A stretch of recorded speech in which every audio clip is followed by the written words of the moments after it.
Sim, mais uma vez, imposto no Bitcoin, mais um dia normal, mais uma terça-feira comum, querendo cobrar imposto em coisa dos outros. E dessa vez é isso daqui que eu achei. Por que e como tributar o Bitcoin. Isso aqui eu vi no canal do Ancapso, aí eu vim aqui nesse site, encontrei, e analisando aqui a gente pode ver de onde é outras palavras. Está escrito aqui jornalismo e profundidade e pós-capitalismo. Então, já dá para perceber aí que é uma galera do bem, né, que escreveu isso daqui. Então, vamos lá. Por que e como tributar o Bitcoin? Criptomoeda não tem utilidade alguma, exceto para redes criminosas, achaques e tráfico de dados. Sua mineração emite tanto CO2 quanto um país como a Argentina. E de novo esse negócio aí de emitir CO2 e gasto de energia, e gasto energético para mineração. Mas isso aí já é um tema para um outro vídeo.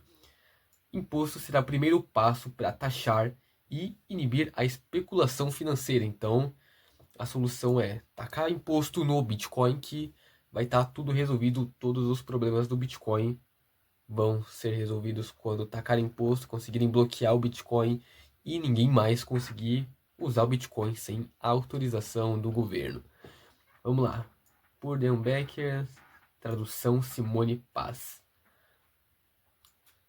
Com a maior parte dos economistas, sempre fui cético em relação ao Bitcoin. A questão que não quer calar é qual propósito ele serve. Se o cara está perguntando isso, quer dizer que ele não sabe o básico do Bitcoin, nunca chegou a pesquisar nada sobre, porque o próprio criador do Bitcoin fez um documento explicando para que serve o Bitcoin, qual é a utilidade do Bitcoin. Então, se a pessoa não sabe qual é a utilidade do Bitcoin, qual o propósito do Bitcoin, para que ele serve, ele não chegou a pesquisar sobre. Então, leia o white paper do Bitcoin ou pesquisa na internet para que serve o Bitcoin.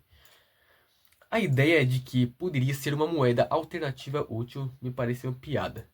Como poderíamos ter uma moeda que flutua descontroladamente de um ano para o outro, e até de uma hora para outra? Imagine se você tivesse um contrato de salário ou aluguel baseado em bitcoins.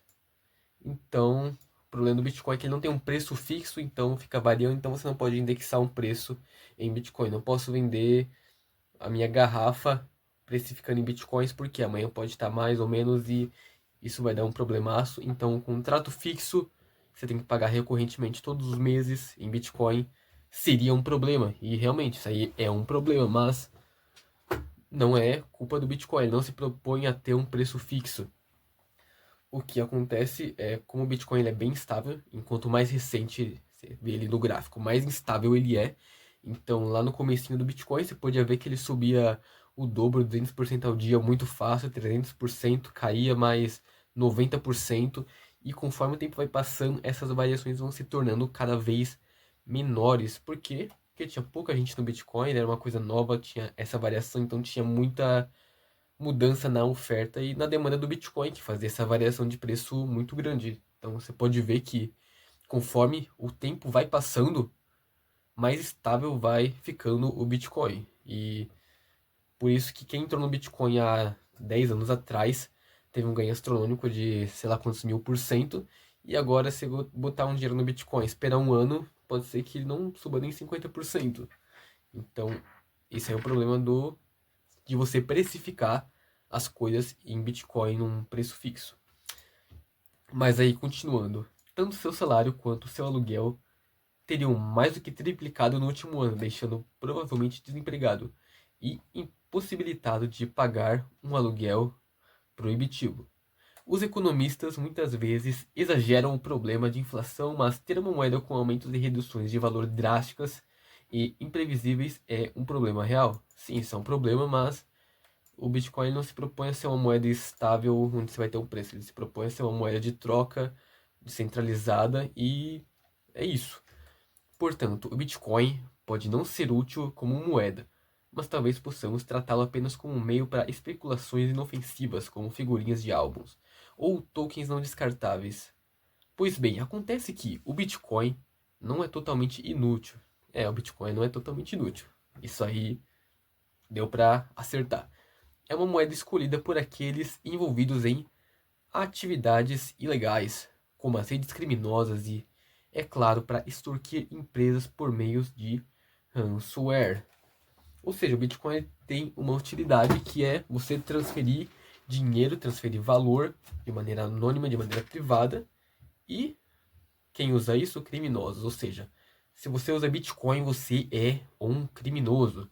Mas não, a maioria do uso do Bitcoin não é por criminosos. Uma pequena parcela dos criminosos usam Bitcoin. A maioria parte do crime aí usa a própria moeda estatal. Então a maioria dos criminosos no Brasil usa o real. São pouquíssimos que usam Bitcoins. Usam mais os criminosos que acabam atuando na internet. Por exemplo, a galera aí do ransomware que desenvolve ransomware para encriptar dados de empresas, eles vão cobrar dinheiro em Bitcoin, mas a grande maioria dos criminosos usam o dinheiro do Estado, dinheiro estatal. No Brasil seria o real. Então vamos lá. Para extorquir empresas por meio de ransomware ou sequestro de dados. Seu valor para essa finalidade sofreu um grande impacto quando o FBI conseguiu recuperar grande parte do dinheiro pago pela Colonial Pipeline aos hackers que se infiltraram em seu sistema. Aparentemente, as transações de Bitcoin não são tão irrastreáveis como dizem. As transações em si, elas são bem rastreáveis, tanto que qualquer transação ela fica pública na blockchain do Bitcoin, então você pode verificar a transação, ver de qual carteira ela saiu, de qual carteira ela foi, e isso não é nenhum segredo, mas você não tem a associação dessa carteira a uma pessoa ou a uma empresa necessariamente. Então, se eu criar uma carteira, ela não está associada a mim até que eu faça essa associação de algum jeito. Como, por exemplo, eu posso fazer essa associação? Se eu crio uma conta numa corretora e transfiro para essa minha carteira, o que vai acontecer? A corretora vai entender que essa carteira que eu transferi dinheiro, ela é minha. Se todo dia eu compro e transfiro para essa mesma carteira, o que vai acontecer? Vão descobrir que essa carteira é minha, tá lá público. Mas se você tiver um cuidado um pouco maior, você consegue ocultar isso daí. Mas sim, as transações são rastreáveis, mas você não consegue associar essas transações a uma pessoa muito facilmente. Então vamos lá, continuar. Como que isso vai chegar no imposto do Bitcoin, na tributação? Mas o Bitcoin não pode ser visto apenas como algo relacionado à diversão e às transações ilegais. É um grande agravante do aquecimento global. Mais uma vez aí o negócio de CO2 e mineração de Bitcoin. Vamos lá. Mineração de Bitcoins, processo pelo qual novos Bitcoins passam a existir e consomem uma enorme quantidade de eletricidade. Segundo uma análise feita por pesquisadores de Cambridge, a atividade consome mais energia em um ano do que um país como a Argentina. Realmente, o Bitcoin ele consome energia, mas isso não é um grande problema, tanto que muita parte da energia usada no Bitcoin seria energia que seria desperdiçada, então o Bitcoin ele acaba dando um uso para essa energia que seria desperdiçada de algum jeito. E é isso, né? Precisa de energia para fazer o Bitcoin funcionar, que é menos energia do que o sistema financeiro do nosso mundo aí. Então, se tudo fosse substituído só por Bitcoin, a gente acabaria economizando mais energia, porque você não precisa aumentar a quantidade de energia usada, a quantidade de mineração de acordo com a quantidade de Bitcoins sendo transferidos. Então, para você transferir 1 milhão de Bitcoins, transferir um Bitcoin, você gasta a mesma quantidade de energia, né? Mas, dando uma pausa aqui, queria avisar para você deixar o like aí no vídeo. Se tá assistindo o vídeo até aqui, você gosta do vídeo. Então sai do vídeo, né? Se não gosta do vídeo. Mas se você tá assistindo, você gosta do vídeo. Então deixa um like aí, se inscreve para ver os próximos vídeos do canal. Esse vídeo aqui é um pouquinho diferente, é um react de texto, mas é isso, né? Vamos lá continuar. Isso significa que muitos gases de efeito estufa estão sendo emitidos sem nenhuma finalidade justificável. A maior parte dessas emissões deriva de atos como o nosso transporte, produção de energia, cultivo e transporte de nossos alimentos. Tudo são necessidades reais. Podemos encontrar maneiras de emitir dados gases de estufa, por exemplo, viajando menos ou dispensando automóveis, mas isso envolve algum sacrifício ou despesa. reduzir o uso de bitcoins é muito mais fácil. Essa é a lógica de tributar as transações com a criptomoeda. Tributamos também para obter efeito dissuasório, ou seja, para tornar menos atraente os itens que queremos reduzir. Ou seja, o Bitcoin gasta muita energia, muito efeito estufa aí, emitindo CO2. Como que a gente vai consertar isso? A gente vai colocar a taxinha do amor no Bitcoin. Os benefícios do imposto. Em primeiro lugar, o imposto sobre as transações com bitcoins aumentaria a receita. Gostaria de propor um imposto substancial de 1% sobre as transações. Então, o que o maluco está falando aqui, que na opinião dele, o Bitcoin tinha que ter um imposto de 1%. Vamos ver por que isso. A alíquota se compara com o imposto de 0,1% sobre as negociações de ações, proposto nos EUA, nos Estados Unidos da América, pelo deputado Peter de Fazio e pelo senador Brian Schatz. A razão para seguir um imposto mais alto sobre o Bitcoin é que haveria poucas consequências sérias para a economia se o mercado da moeda sofresse uma interrupção. Pessoas envolvidas em ataques de roubo e tráfico de dados poderiam enfrentar um pouco mais de volatilidade no valor de seus pagamentos ou achar um pouco mais difícil convertê-los de volta em moedas tradicionais. Mas com exceção desses casos, o impacto econômico seria baixo.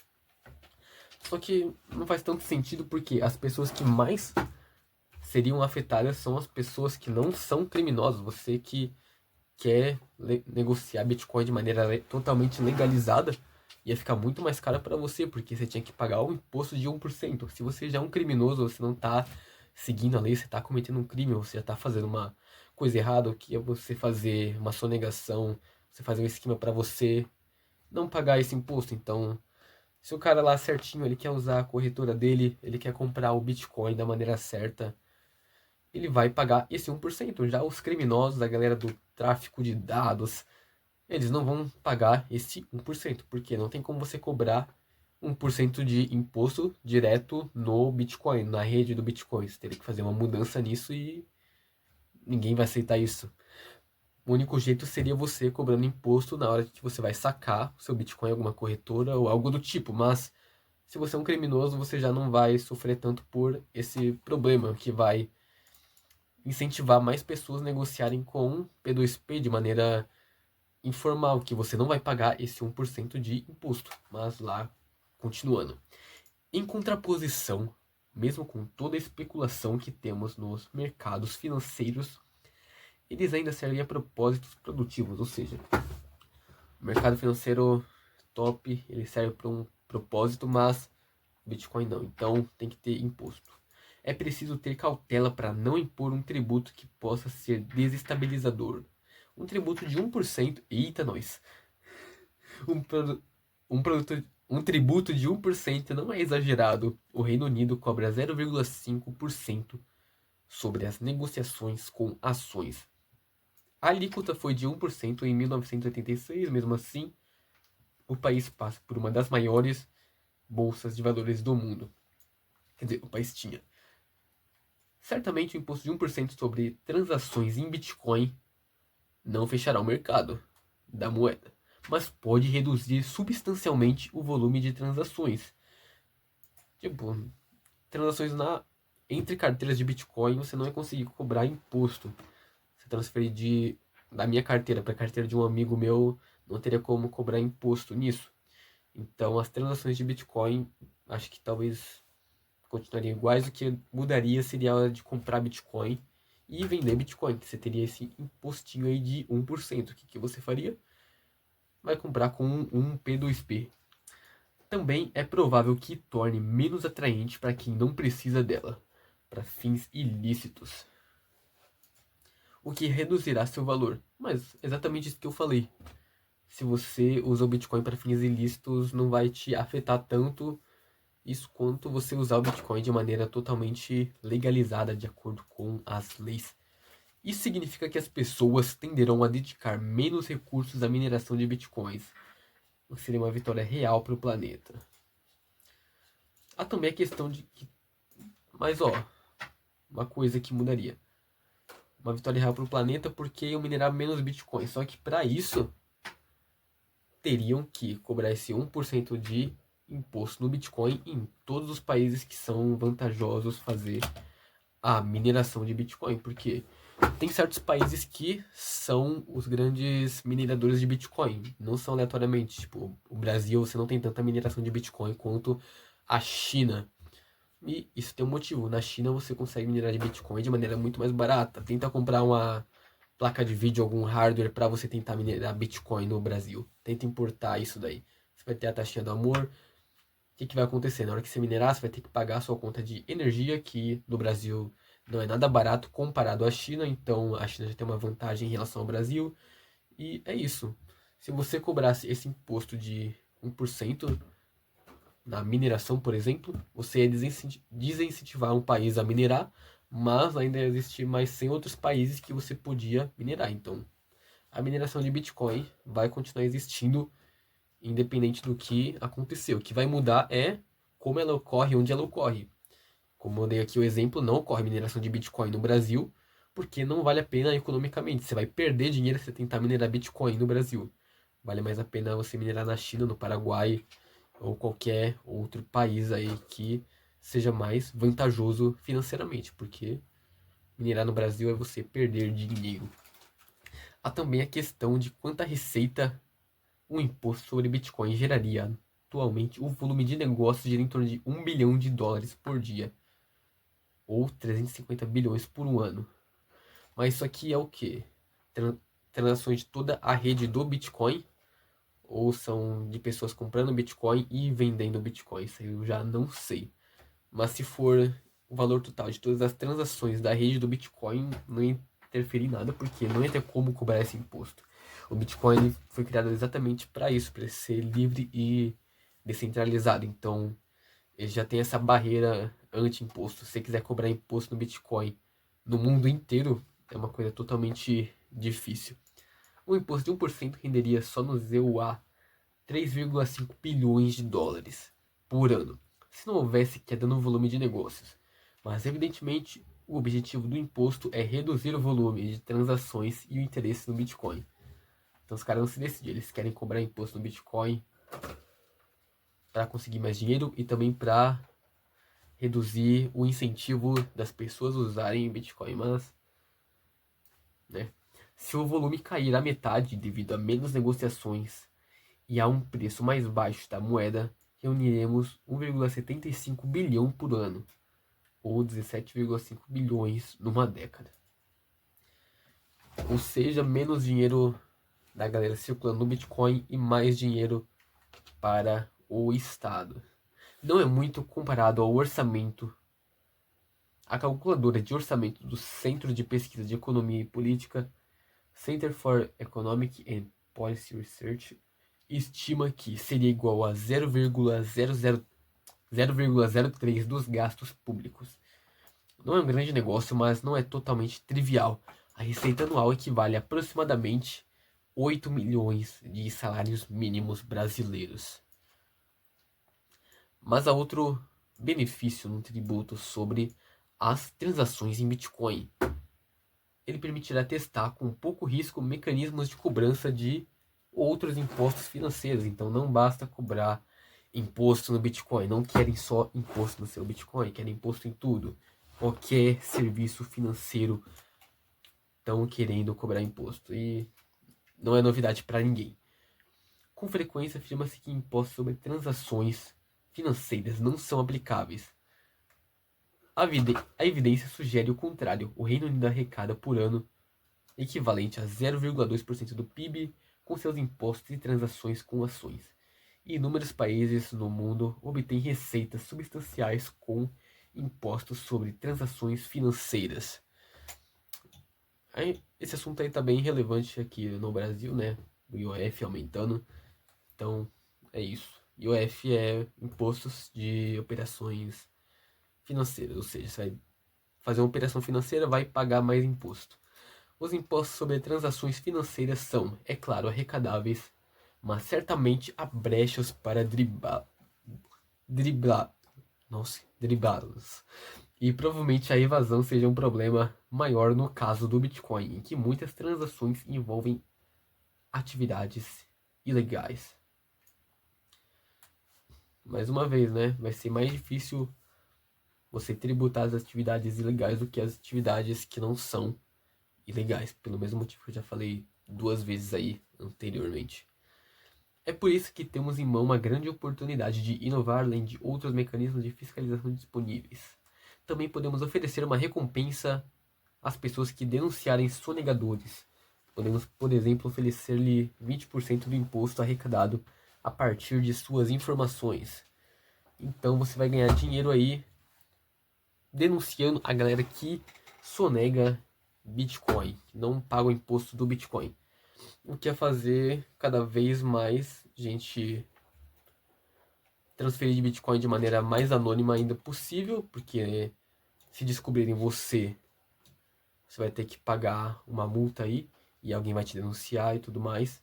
Ou seja, mais incentivos pro Bitcoin se tornar algo totalmente separado do sistema financeiro.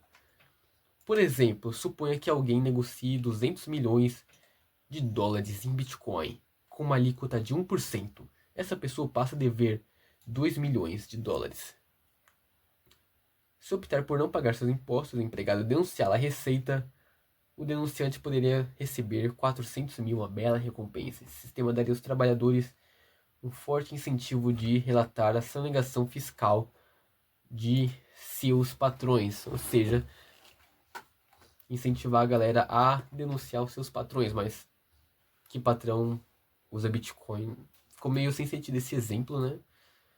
Um caso muito específico, você tem um patrão que usa Bitcoin e você descobriu que ele sonega imposto em Bitcoin. Mas vamos continuar. O imposto sobre transações em Bitcoin seria uma ótima saída para testar esse tipo de incentivo. Como há poucos motivos para nos preocuparmos caso o mercado da moeda sofra uma ruptura, não há de fato nenhuma desvantagem. Se o sistema de recompensa se mostrar eficaz na repressão e evasão, teremos uma nova ferramenta de tributar as transações financeiras. Também será possível acompanhar qualquer problema que surja nesse sistema e fazer os ajustes necessários para implementar um imposto sobre transações financeiras para mercados maiores. O que ele está dizendo aqui seria um teste para, no futuro, cobrar mais imposto ainda. Então, o que eles querem fazer é cobrar imposto no Bitcoin para desincentivar o Bitcoin. E com esse esquema aí de você dedurar o seu amiguinho, verificar se esse sistema funciona, você dedurar o amiguinho, cobrar imposto para cobrar mais imposto ainda em mais operações financeiras.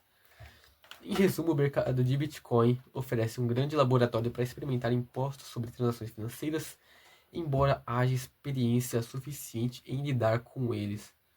O mercado de Bitcoins pode ser como um local de prática que haja vontade política de implementar um imposto de base mais ampla. Também é um pouquinho errado, né? Porque você cobrar imposto em Bitcoin é uma das coisas mais difíceis de você fazer em relação a outros tipos de impostos que pode cobrar no mercado financeiro. É muito fácil você cobrar imposto em ação, porque senão não tem como negociar ações fora do sistema financeiro aí tradicional. Já Bitcoin é muito, muito fácil e muito acessível você comprar e adquirir Bitcoin, fazer trocas de Bitcoin fora do sistema financeiro principal aí. Se você é um pouquinho mais estudado aí de Bitcoin, você consegue comprar Bitcoin, vender Bitcoin, e é muito fácil você aprender isso.